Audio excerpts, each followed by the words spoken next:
నమస్కారం. అమ్మా నాన్న టీవీకి స్వాగతం.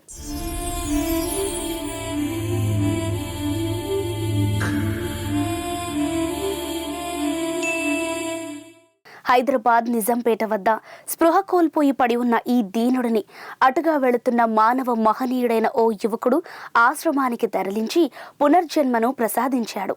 పూర్తి వివరాల్లోకి వెళితే, బక్కచిక్కిన దేహంతో, నడవలేని స్థితిలో, నీరసించిన మొహంతో, ఒంట్లో సత్తువ లేకుండా ఉన్న ఈ అభాగ్యుడు 2024 మే 30వ తేదీన నిజాంపేట రోడ్ ట్యాంక్ బండ్ దగ్గర అర్ధరాత్రి సమయంలో స్పృహ తప్పి పడిపోయి ఉన్నాడు. అటుగా వెళుతున్న ఓ యువకుడు ఈ నిర్భాగ్యుడి దీనస్థితిని గమనించి మంచినీళ్లు అందించి వివరాలు సేకరించగా అనాథ అని, తనకు ఎవరూ లేరని తెలుసుకుని స్నేహితుల ద్వారా అమ్మా నాన్న అనాథుల పుణ్యక్షేత్రం గురించి తెలుసుకుని పోలీసుల సహాయంతో ఈ రక్షణాలయానికి తీసుకురావడం జరిగింది.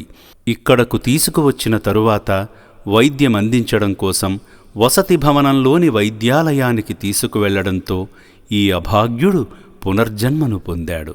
సార్, నేను పొట్టి శ్రీరాములు తెలుగు యూనివర్సిటీలో ఎంఏ చదువుతున్నాను, సెకండ్ ఇయర్. అయితే నేను అలాగే పార్ట్ టైం జాబ్ చేసుకుంటాను ఆప్టమ్ కంపెనీలో. సో నైట్ నేను అరౌండ్ 3:47 ఆ టైం కల్లా నేను హాస్టల్కి వెళ్తున్న పక్కన ఆయన పడిపోయి కనిపించాడు స్పృహ తప్పి.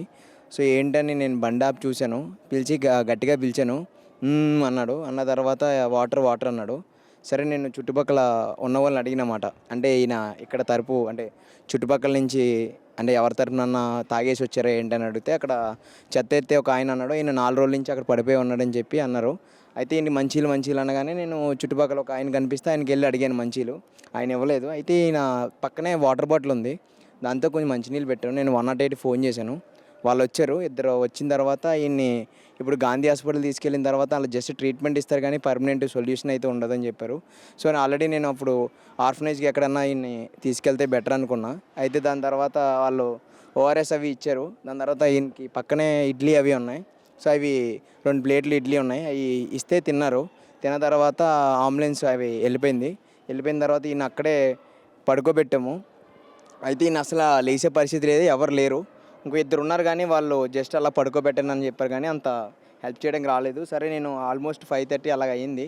సరే, నేను ఒక హాస్టల్కి వెళ్ళి ఒక 2 అవర్స్ తర్వాత పడుకుని లేచి 2 అవర్స్ తర్వాత ఇంకా ఆర్ఫనైజెస్ గురించి మా ఫ్రెండ్కి సెర్చ్ చేయమన్నా. అలాగే నేను సెర్చ్ చేసిన క్రమంలో నాకు నటరాజ్ సార్ అని ఒక ఆయన తెలుసు.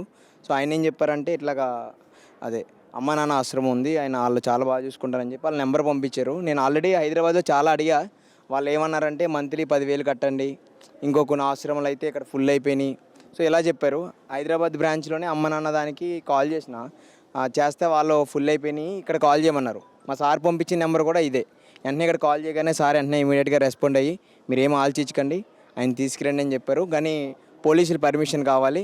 సో అని చెప్పగానే నేను మా ఫ్రెండ్స్ కలిసి పోలీస్ స్టేషన్కి వెళ్ళి అక్కడ సబ్ ఇన్స్పెక్టర్తో మాట్లాడితే ఆమె లెటర్ పెట్టగానే ఆమె ఇన్స్పెక్టర్ దగ్గర తీసుకెళ్ళి ఆ లెటర్ చదివి ఆయన సిగ్నేచర్ పెట్టి ఇక్కడ పంపించారు. వెంటనే నేను సార్కి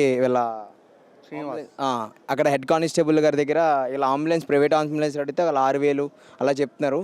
అంటే నేను ఎడా కానిస్టేబుల్ గారిని అడిగాను ఏమన్నా కాంటాక్ట్స్ ఉన్నాయో అంబులెన్స్ అంటే సార్ నెంబర్ ఇచ్చారు. వీళ్ళు కూడా చాలా సేవలు చేస్తారు, గాంధీ హాస్పిటల్ ఉంటారు. సార్ కూడా చాలా అంటే ఇలాగా ఎవరైనా అనాథులు ఉన్నా మొగులపల్లి శ్రీనివాసరావు గారు ఆయన కూడా చాలా హెల్ప్ చేస్తారు. సో హెడ్ కానిస్టేబుల్ గారి నెంబర్ ఇవ్వగానే కాల్ చేస్తే ఆయన ఇమీడియట్గా సరే అని వెంటనే ఇప్పుడే వెహికల్ పంపిస్తానని ఈయన పంపించగానే మా ఫ్రెండ్స్ నేను కలిపి ఈయన్ని అక్కడి నుంచి ట్రావెల్ చేసుకుని మేము నిజాంపేట రోడ్డు ట్యాంక్ బండ్ దగ్గర ఈయన అయితే మాకు కనిపించాడు అర్ధరాత్రి ఎర్లీ మార్నింగ్ 3:47 ఆ టైం కల్లా.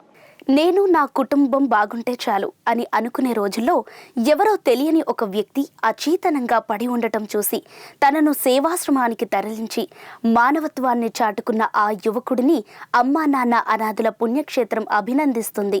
సమాజ సేవకులారా, మీ దృష్టికి వచ్చిన కన్నవారంటూ ఎవరూ లేక రోడ్లపై పిచ్చివాళ్లలా తిరుగుతున్న అభాగ్యులను అమ్మా నాన్న అనాథుల పుణ్యక్షేత్రానికి తీసుకువచ్చి వారికి పునర్జన్మ కల్పించండి. సమాజ సేవ చేయాలనుకునే సేవామూర్తులకు అమ్మా నాన్న టీవీ అన్ని విధాలా అండగా నిలబడుతుంది.